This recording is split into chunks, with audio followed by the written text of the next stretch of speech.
Welcome to the first National Academy of Construction Ask Me Anything for our spring 2023 semester. My name is Keith Molenaar. I'm an NAC member and I'm Dean of the College of Engineering and Applied Science here at the University of Colorado Boulder. We couldn't be more happy that you joined us tonight and looking forward to chatting with you all. So the National Academy of Construction was established to recognize our industry leaders. An important purpose of the Academy is to provide a network system, a linkage between our past and present participants in the construction industry. And as such, we've established this NAC AMA to help transfer the knowledge to our next generation of construction leaders, which is you all here. Thank you so much for coming. We really keep the format simple here. Our speakers make a short presentation just about their topic and perspective on the industry. This semester, we're looking at CEOs and the perspective from the C-suites here. And if you have not already, please do email your questions to nacama@colorado.edu. We'll also put that in the chat, but you can still email questions to nacama@colorado.edu. And one student at the end of this will win a $500 scholarship. So we'll announce that, but you have to send in your email to be considered. So without further ado, I'll introduce our speaker tonight. Cheryl Campbell is an independent corporate director with over 35 years of experience in energy, including midstream, pipelines, and utilities. She holds a bachelor's degree in chemical engineering and a business degree from the University of Colorado Boulder here in Boulder, and also a master's in finance from the University of Colorado in Denver. Cheryl currently sits on the boards for Pacific Gas and Electric, Summit Utilities, National Underground Group, and JANA Corporation. You can ask her what that all means to sit on a board and be a CEO here. So she's also active in nonprofit board work as the chair of the Women's Leadership Foundation. Cheryl testified before a congressional subcommittee on pipeline infrastructure safety, and she served on an independent panel assessing the safety of 11 gas utilities in Massachusetts following the 2018 explosion and fires in Merrimack Valley, as well as the follow-up safety assessment of the new infrastructure built by Columbia Gas. In 2014, the Denver British Journal honored her as one of the top women in energy.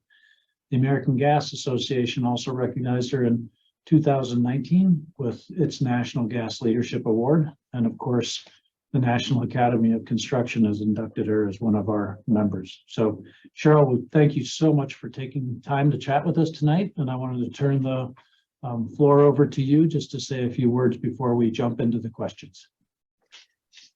Thanks, Keith. I am honored and happy to be here today. And I just have a couple of opening remarks and then we'll get to the questions, which is what we're really here for.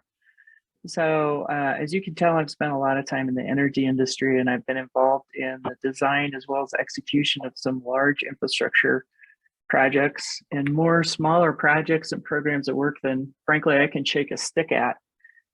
Those projects are so key to our day-to-day lives, from keeping people warm to generating power to improving public safety and bringing lower cost energy to communities. Many of these projects are not visible, and I'm putting a plug in for the stuff you can't see. We had a saying when I was at Excel: we bury our best work, and we certainly did. That's true for a lot of our energy infrastructure in this country. Your interest might lie in building things a little more visible, and that's okay. It's a great area. Those projects bring a lot of benefit and a lot of beauty to our communities, but don't discount that non-visible stuff that's kind of behind the scenes. It powers our lives and it keeps us all warm and comfortable. There's over 2.6 million miles of pipelines in this country, and I bet most of you didn't realize how much there really was. And that doesn't even count water systems and sewer systems. So it's a lot. Now we've got electric utilities looking at burying some of their infrastructure. And that's going to be even more stuff underground and out of sight, but still very impactful to us every single day. It does present a new set of challenges, having things underground from proper design and construction to maintaining it over time, because you can't see it and inspect it very easily. So another saying we had at Excel when I was there is we want to build it right the first time and then not see it for a long time, at least not in my career trajectory. But that usually means that you've done it right. And then finally, before we start the questions, I do want to just switch gears a little bit, talk just very briefly about the executive management and board level view of these projects. Clearly, companies want to see projects that bring a good return and serve a need for their customers. And on time and on budget's great too. There's no doubt about that. But we also want to see projects that are done safely and that operate safely for years into the future. It's easy to say that after the construction is done, but that's not completely true. How we design and build our projects has an impact on how well they operate over time. And construction defects continue to create challenges for companies across the country, even today. And they can have a negative safety and environmental impact and a big impact on our communities. So it's become quite, as you can probably tell from my background, it's become quite an area of interest to me over time as I have seen some of the negative impacts. So I don't want this to be a downer, so we're not going to talk about some of that stuff unless you ask. I'm really more interested in encouraging you to hold a high bar on construction because it has a big impact on communities as well as companies. So Keith, I'm game to answer some questions. Great. Well, we have a ton of them here, so we'll try and get through as many as we can, but please do keep sending them in as well, everyone who's on the Zoom call here with us. So I'm going to start. There's a number of questions about what motivates you in your job. So why don't we start with that one just directly? Akula asks you, what drives you or what motivates you in your career? Well, that's a great question, and it probably changes over time. But I will say that as I continue to advance in my career, I really like to make things better. I mean, it's really as simple as that. I'm not what I would call a maintainer, and anytime I got in a role where I was just kind of maintaining a department or an organization, I found myself looking for something else because I was looking for something to improve and to make better, because I just think that that's how we add value in our companies and in our nonprofits is we continue to make it better and have a positive impact on our communities as well. And Philip's asking specifically about construction. How has work in the construction industry changed your life? Maybe for the better? I will tell you, when I got out of college and when I was in college, I did not expect to be in the operations side or the construction side. I think it's easy for me to say that. In fact, I think at one point I might have said, I'm not going to be a steel-toed boot engineer. But that definitely changed over time because frankly, I saw that it was an area where I could have a positive impact on the company. You would be surprised how many companies don't do a very good job at construction management and project management. And it was an area that it's complex to get all that to come together and to work properly.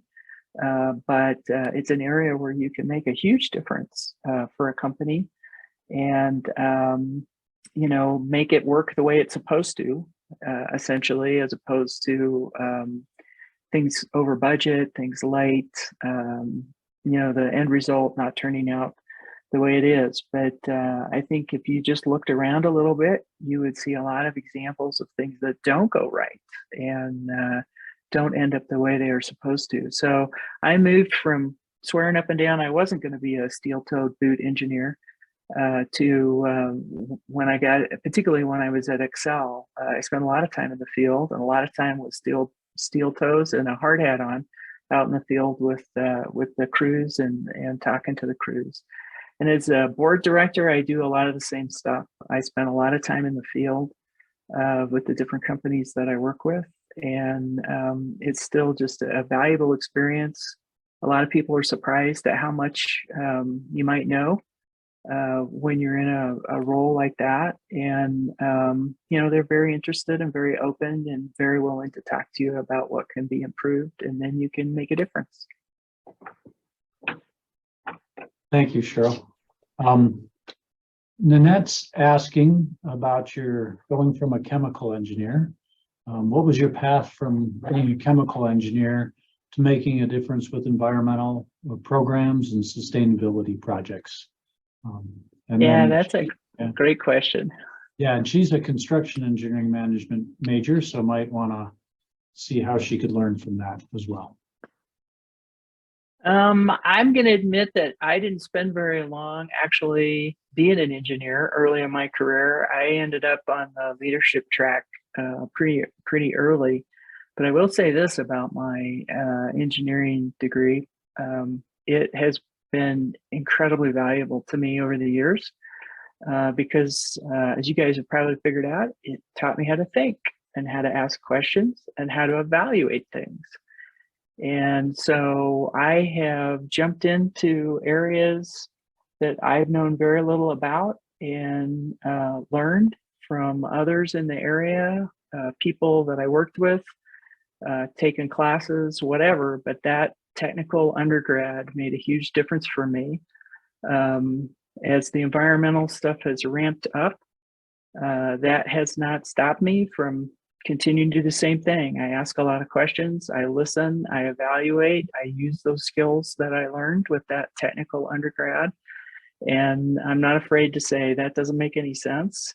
Can you take it down another level and get to where I can understand what people are talking about? I think that chem engineer degree helped a lot. I mean, yeah, I basically understand some basics about chemistry and physics. And there's a lot in the environmental world and the energy world where you need to understand those things. The environmental world as well, how these things interact, how things react, and how you can keep them from reacting and creating more problems. So to me, it's been pretty seamless over the years. I am a lifelong learner. I'm not afraid, like I say, I'm not afraid to jump in. And you just kind of keep learning and building on what you know year after year. Yeah, great advice. Yeah, I'm looking at your CV, getting your master's in finance, but I know also the continuous learning you've done around safety and all the additional work. It's something you're obviously passionate about. Let me ask, David's got a good question related here as well.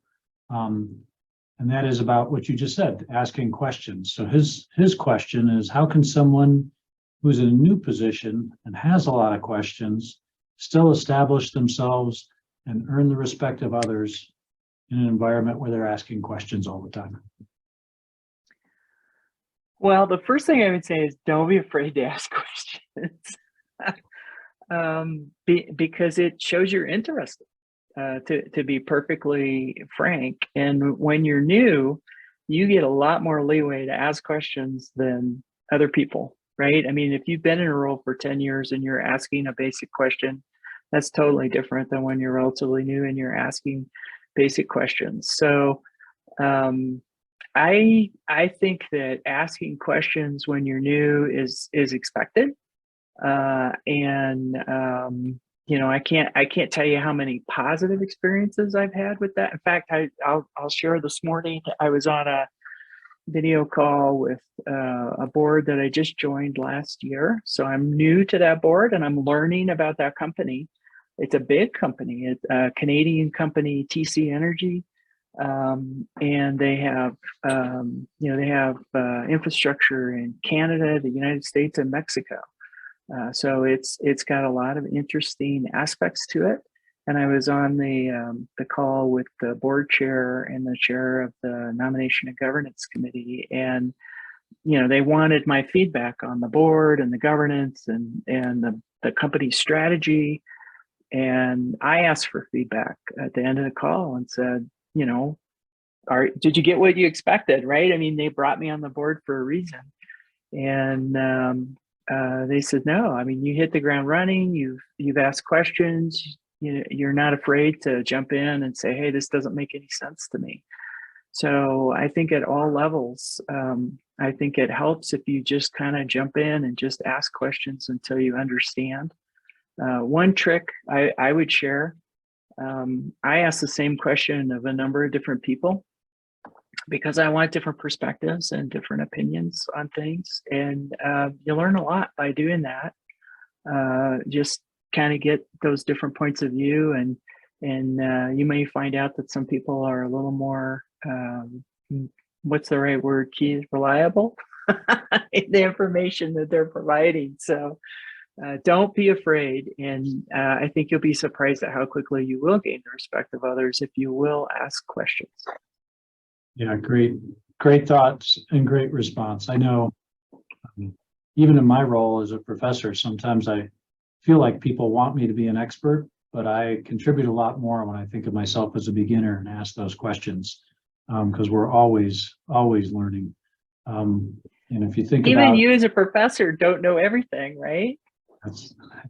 That's right. And when I think I do, that's when I get myself in trouble. So yeah, always asking questions. I think a key part though is listening to the answer, right? And really trying to even leverage and ask more questions. I mean, if we talk about safety incidents or, sometimes design problems or construction management challenges, it's not just the first why that gets us to the real cause of a challenge or a safety incident. It's the second why or the third or the fourth why. So yeah, keep asking those questions. I think it's so important.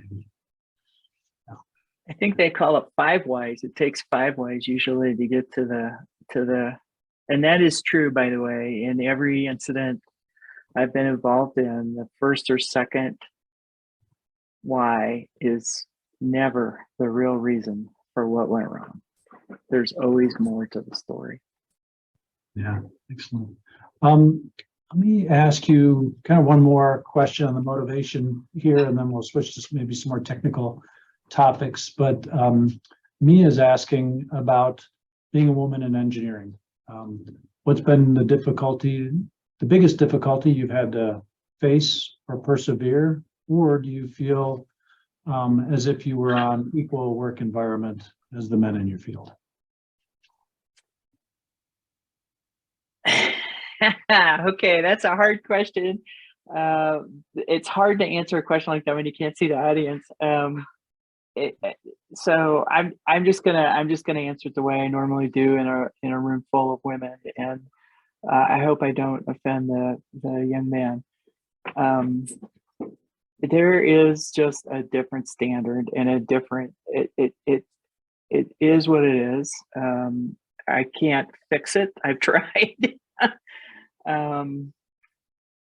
You are going to have to figure out what the standard is. I would say the hardest part a lot of times is you're the only person in the room that is a woman or a person of color, and you have to be strong enough to deal with that.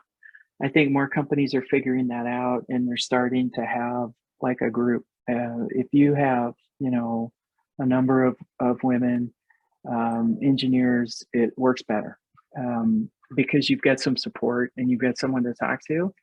The other thing I would suggest is find men who are allies and, get to know them and ask for guidance, mentors, right?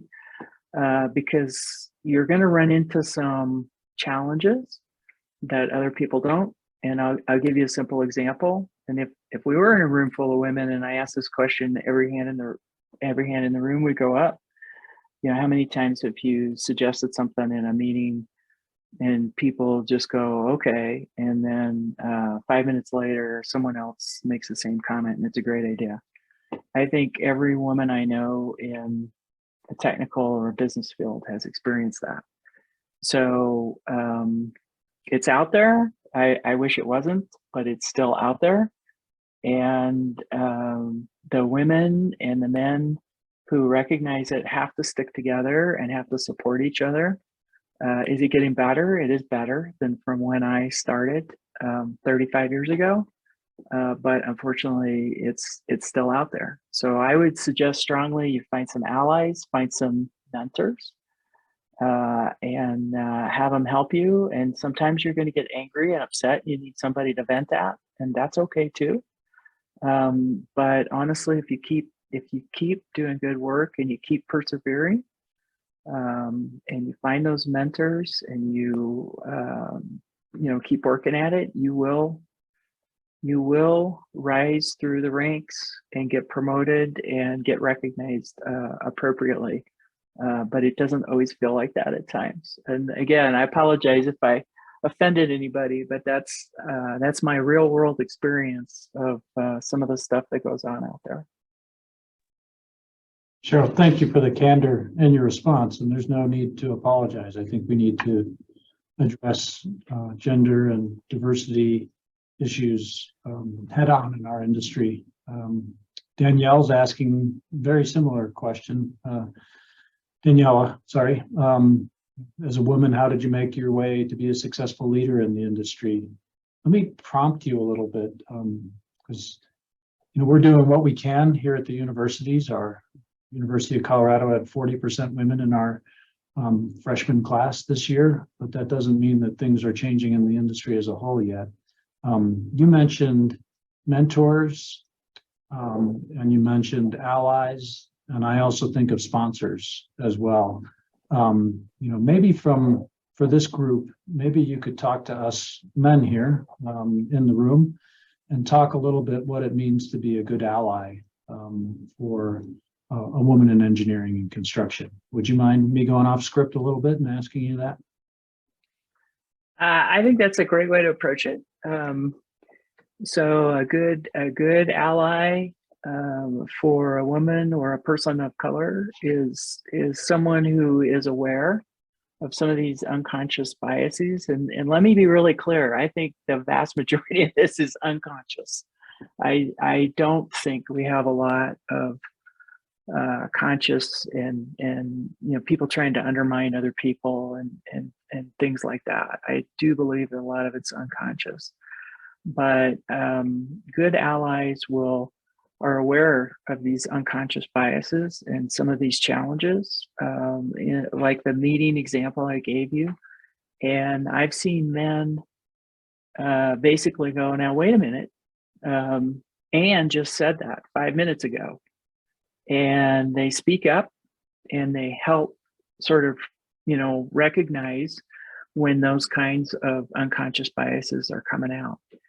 And that makes a huge difference in a room. A lot of times you'll get, hey, no, I didn't do that. And then other people will have enough confidence, right? One person speaks up and someone else will go, no, actually, that's right. Anne did say that. So you'd be surprised by just one person speaking up, what a difference that makes in a room and kind of changes everybody's attitude and the way that they're looking at things. So those kinds of things, to be aware of that and to be on the lookout for it. And I know it's asking for more when we're all busy people, but it's frankly the right thing to do in the workplace is to, give credit and recognition where credit and recognition is due. And then challenge it. When you see it, it doesn't matter if you're a man or a woman. I will tell you that we struggled with salaries at one of the companies I worked for when it came to salary time every year. There was a clear difference between the men and the women who had similar amounts of experience. And we fixed it. And then pretty soon it was out of whack again. And the second time, I fixed it a little differently. And that was sitting down with the managers that were involved in it and having a more, let's call it a direct conversation about how they were evaluating the talent. So you have to be on the lookout and you have to be courageous enough to challenge it and push back and ask those questions. And I think if both men and women do that, I think we will, change that culture a little bit over time. And hopefully it'll keep moving in a positive direction. Great. And then I'll ask the last question on this topic because I think it's a really important one, and we have a really diverse group of attendees here.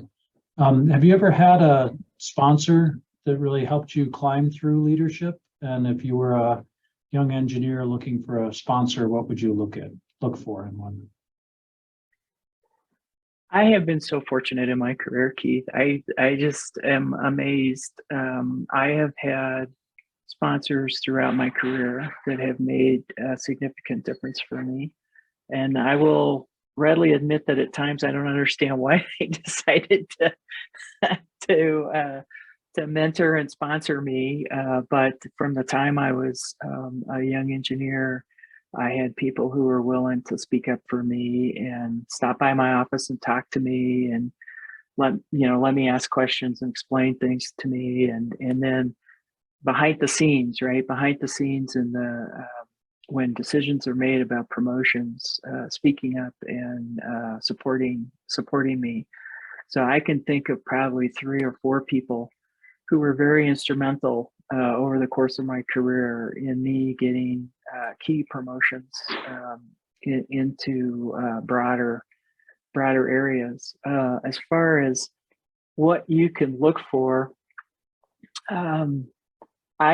I'll just be honest and tell you the ones that I found have been the most valuable are the ones that sort of happened organically, where they decided that they saw a spark or something in you that they wanted to support and encourage. It is a job of senior executives to help develop people in companies. And I was fortunate to work for companies that took that very, very seriously. So, look for people that you have a connection with or that you can click with in some way. You've got something in common with, but are maybe a couple of levels higher than you. And even your immediate boss. Your immediate boss is fine too. But you want someone who will, be your cheerleader effectively when those conversations are happening behind the scenes and knows enough about your work and the quality of your character that they will speak up for you and they can make a difference when the conversation gets down to it's you or this person and you want them to lean in your direction, right? So and I guess it kind of goes without saying, you kind of got to be good at what you do because their reputation is on the line as well. So you don't want to, you got to watch your own reputation, but you also need to be aware that when you do have a mentor and or a sponsor, they're sticking their neck out for you. So their reputation is also on the line.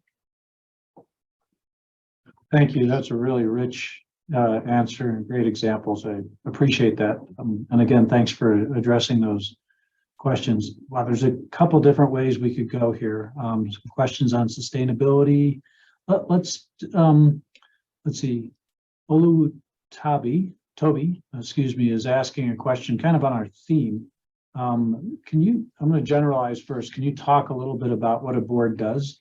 And then when you're serving on a board, how do you measure success of a company? And what are some of the things that you discuss around on your boards around company success?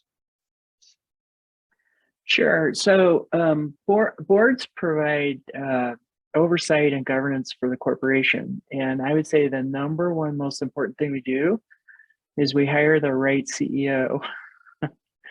And I think everybody can point at examples where, maybe there was an incorrect CEO at a company, but the boards, one of the most impacts a board can have is to hire the right CEO for a company. And then of course that CEO hires their leadership team and it kind of filters down from there. We do provide risk oversight and we're evaluating the strategic plan and the budgets, and frankly, our job is to challenge the executive leadership and make sure that they've thought of everything and that the company is headed in the right direction. I think it's a fascinating job and a fascinating role, and I'm enjoying it a lot. I've been doing it for about 4 or 5 years now, And it's a terrific role. And if you have an interest in kind of general company leadership and how companies work, it's something to kind of put in your head for down the road on your career path. Because frankly, we need more diverse boards, just like we need more diverse, engineering and construction teams. So it's an area that's slowly becoming more diverse, but there, like many other things, there's a ways to go on that. So, but we're getting there. Yeah, diversity of thought on the boards Right. really helps companies That's right. think more broadly and be more successful and identify risks, things like that. Can you just unpack what governance means a little bit for this group? It's kind of a big word, and what does it mean for? I think most folks understand what a CEO is, the chief executive officer. But talk a little bit about governance on a large company. Sure. There's so many rules for a large company, particularly public companies.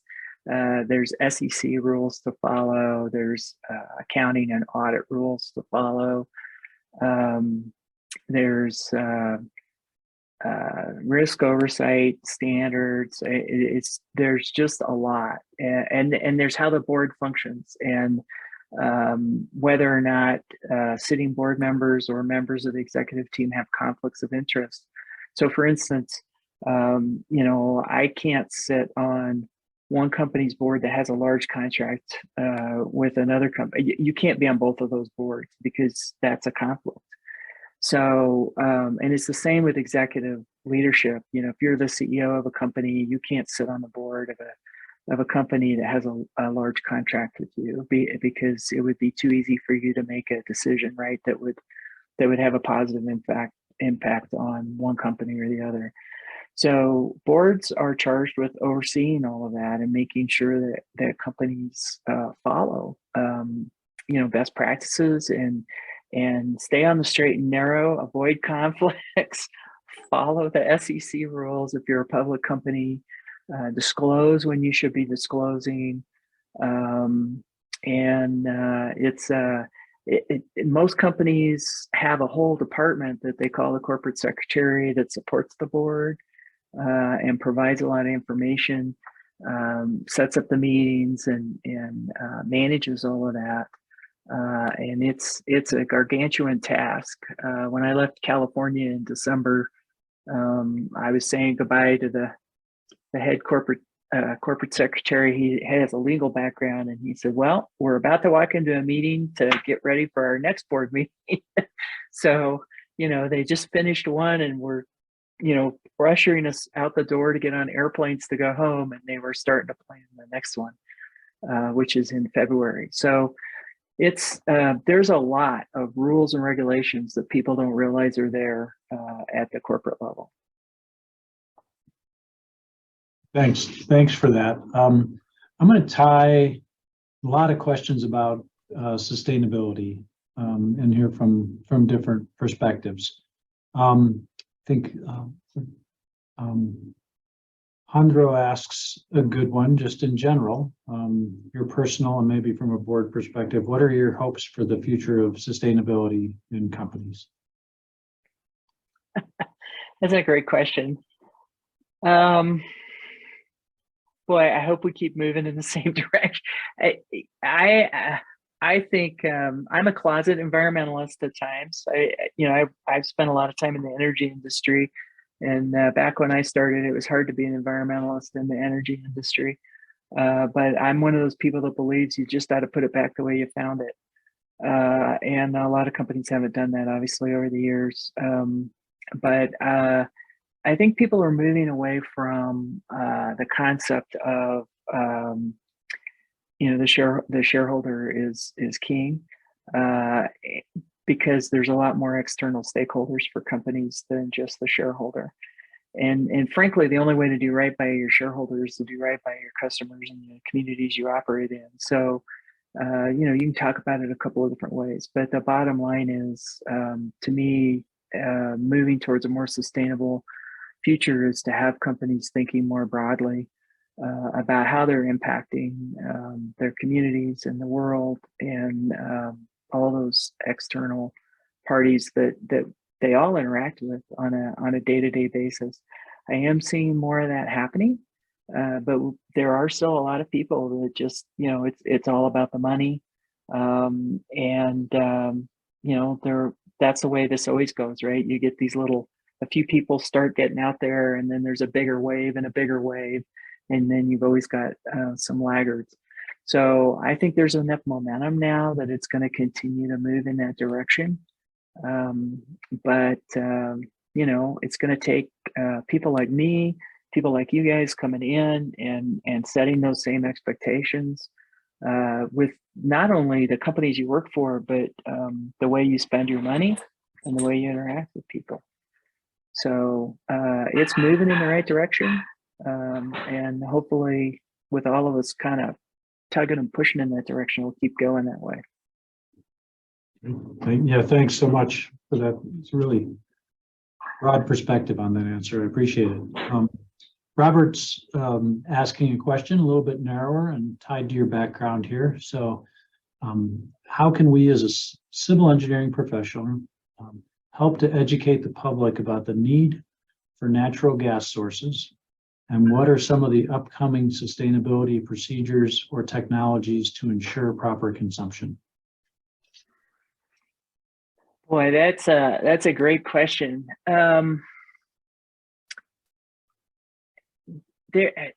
Where to start on that? Well, people that have spent a lot of time in this space know that you just can't electrify it. It's just not going to work. There's a zillion reasons why it won't. Everything from the stability of the grid to just the availability of a lot of key materials that are needed. So we have to broaden our perspective on how we're going to keep everybody warm and the lights on. And frankly, I think most of us like walking into a room and flipping the switch and having the lights on and a nice warm house. And for those of us who are in Colorado, we're really going to appreciate it today as the snowstorm comes in. So we have to broaden the way we look at energy to keep us powered. So now, what are you going to do about that to solve some of the we'll call them some of the potentially negative impacts? So the industry itself has got to get better. You got to tighten up systems. We have to be more responsive when things go wrong. We have to fix things faster. You can't be flaring and letting liquids and gases loose into the atmosphere. And I think those kinds of things are going to make a huge difference over time. We can mix in renewable natural gas. We can mix in hydrogen. I mean, there's a lot of things going on, a lot of pilot programs out there right now that are testing out some different things. But when it comes right down to it, we've got to operate better. We got to build better. And we've got to be a little more serious about when something goes wrong, taking care of it right quick. So I do think it'll all work itself out and fit together, but it's going to take some time. It's a little messy right now, but frankly, this is a democracy, and every time you have a conversation about change, it is messy. I mean, that's just kind of how our system works, and that's kind of where we're at, is in the middle of a big messy conversation. And I have a lot of confidence that it will end up in the right place eventually, but it is going to take a little bit more time from my perspective to get there. But we are going to see natural gas still around for probably quite some time. And you remember that 2.6 million miles of pipelines I talked about earlier. There's a lot of infrastructure out there and a lot of ways to move stuff around. So you're not just going to walk away from all of that infrastructure either. So a lot going on that front from a lot of different angles. And there's a zillion different books and papers to read. I'm sure you guys have read more than I have, but there's just I, I think it'll probably be closer to 2030 before we get a better idea how this is all going to play out. Again, my opinion. Your opinion is really valuable. You've worked in the, seen a lot of changes and worked in the industry for quite some time. I think, yeah, at the university here, we're really working on new technologies and have startups coming out with some of our graduates to, look at leak detection, to look at infrastructure, to, do different types of monitoring to make things as safe as possible. And, the transition is not going to happen overnight, like you say. Yeah. Well, hey, there's a bunch more technical questions, but I'm going to kind of start to tie us into the end here. We have a lot of folks in school who are thinking of the next steps, and so they're curious about some advice and a little bit about your path here. So let's start with Alejandro, just kind of talking about your personal experience, and then I'll ask for some advice from other folks. But Alejandro wanted to know, what was your experience like after graduating from school? Just right after, what were your next steps? Well, so I graduated, my age will show here, Keith, but that's okay. I graduated in 1983, right into a recession in the energy industry. And in 1982, all the chemical engineers had 3 or 4 or 5 job offers. And my graduating class, I think out of 54, 5 people had a job. So I landed squarely in a recession. I will admit I was working at Target at the time. I kept working at Target because I needed some cash. I just kept applying and kept interviewing. I stumbled at times. I'm not going to tell you I was an awesome interviewer when I was right out of college and in college. I did the things I needed to do to keep my head above water, and just kept interviewing, and eventually landed my first job, I think in February. I graduated in May, and I landed my first job in February. So it took a little bit of time, and it was, I'm not going to tell you that it wasn't hard at times to kind of keep a positive attitude, but as things, the economy kind of turned around a little bit, and things got a little bit better. It started to get a little bit easier to find jobs. So it's not a really, oh yeah, I had 5, right? I'm not one of those people that got to choose from 5 awesome offers or anything like that. I jumped in with both feet, and like we talked about before, just was willing to take on anything, and asked a ton of questions, and frankly just got a lot of opportunities at the company that I started with. So it was an interesting path. I did, while I was at the university, I did do some work there, by the way. So I would encourage you, if you've got the opportunity to do that. And I don't even know if this stuff still exists. I tutored with the engineering minority program for a while, and I also helped the chair of the aerospace engineering department do some studies for the Department of Defense. So you can bet I put that stuff on my resume as well, because you were at least showing that you were using the knowledge and the education that you found. So it was an interesting 6 or 7 months, but I got a job and it worked out. And thanks for sharing. And I'm right with you. I was with my engineering degree, landscaping and framing homes for a while till I could land something. But yeah, our students today definitely have such a wealth of opportunities in front of them. It's really really important to set yourself apart. And thanks, Cheryl, for sharing. Yeah, get involved in those opportunities and research and mentoring and tutoring. Use that whole runway of the university and all of the different opportunities you have, because it does set you up for success. Ryan asked kind of that next piece. How were you able to jump from engineering to becoming an executive? Well, that took a little bit of time. You know, if you, I told you before, I had convinced myself I wasn't the steel-toed boot engineer while I was in college and early on. And I started in leadership. I got promoted into a supervisory role after just a couple of years.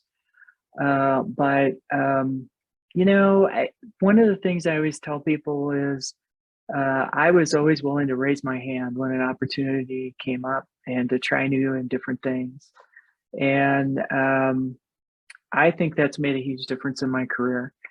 You know, a lot of times people didn't want to do it. You know, people are looking at their shoes and it sounds like it's a hard problem. But what I found in my career was even if it looked hard, if you were upfront and with whoever you were working with and went back in there and kept them informed and asked those questions, they were willing to help you. And I learned a ton doing that kind of stuff. And every time an opportunity would show up, somebody say, "Hey, we need somebody to do this." I'd say, "Yeah, I'll give it a try." So in probably the first company I worked for, I was there for about 19 years. I probably had, I don't know, 6 or 8 different jobs over that 19 years because I was willing to step up. So I broadened my experience base and deepened my experience base. And I just kept doing that all the way through my career until somebody said, "Hey, you want to run the gas system in Colorado?" And my ego got the better of me and said, "Yeah, sure. How hard can it be?" And the next thing I knew, he was the president of the Colorado operating unit for the local utility. And he called me and he said, "Get over here and run the gas system." And then 2 years later, I was running the gas system for all of Xcel Energy. So across 8 different states. So I think if you're willing to, you know, put yourself out there and try new things, it's an interesting path. I will tell you, when I graduated, I never thought someday I'd be set on a board, and I never thought that I would have been a senior executive. But over time, just kept raising my hand, and it just sort of evolved that way. Yeah, me and you both. I never thought I'd be a professor or working on projects around the world either. So you know, keeping those opportunities. Or the dean. Or the dean, yes. Well, let me wrap up with a last question from Emily that kind of builds off this. She's asking, what are the benefits of changing jobs, or you've served on multiple roles? Maybe you could talk a little bit about how you knew when to jump into a new role or change positions, just as folks start to think about building their resume and who they want to become. I think you know, you got to learn what you can learn from that job, right? You don't discount what you can learn from the people and the role. And I probably stayed a little bit longer at some of my earlier jobs because I wasn't sure. You know, believe it or not, even people like me sometimes suffer from imposter syndrome, and it's a very real thing. So you're not alone in that either. And I've always used it to kind of fuel my, you know, learn, figure it out. So you know, I always knew when I started hey, this is starting to get old hat. It's the same stuff all the time. It was time to move to the next thing. One interesting thing about engineering, though, I think you might find is, and a mentor told me this when I was trying to decide if I was going to get out of the technical side and into more of the business side. He said, "Well, you know what? You haven't actually built anything yet, and I think you're not really ready to leave engineering until you've built something." And I thought he was crazy, but he was right. So the following year, I ended up getting involved in a project where, you know, I was the design engineer and working with the construction team. And when we got past that, it was like, all right, it's time to leave and to go try something else. So I always just tried to learn everything I could. And then when it started to feel like it was just routine and old hat, for me, it was ready to kind of lift my head up and look for the next opportunity. Thank you, Cheryl. That's a great response, thinking about the desire to keep learning, and also that there is, I guess we all get into this industry somewhat because we want to build something, right? You want to build something. That's right. And now Mhm. I get to build things from a different point of view, right? I mean, higher up, you can still be involved in some great projects.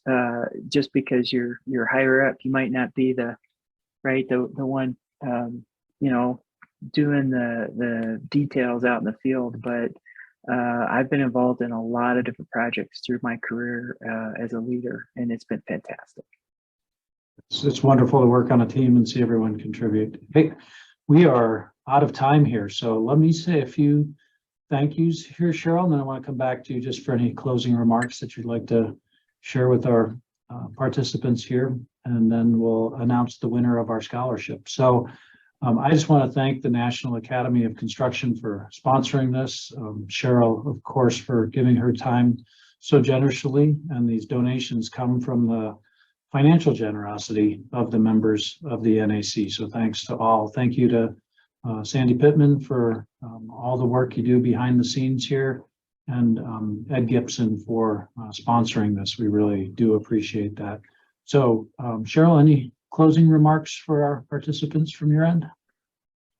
I just want to say thank you for being interested in this profession, because the reality is we need people, right, to do this kind of work and to build things and to help improving the world. So thank you for jumping in, and frankly, I hope you have a fantastic career. Thank you, Cheryl. I appreciate those words. Really great to close on. So our scholarship winner is from the University of Florida, and it's Christian Abagu. So Christian will be in touch with you directly via email to get you your scholarship to further your education here. For everybody else, we'll look forward to seeing you hopefully again next month. And again, our theme for the spring semester is CEOs, and Wayne Crew will talk with us next month. So thanks so much. And thank you again, Cheryl.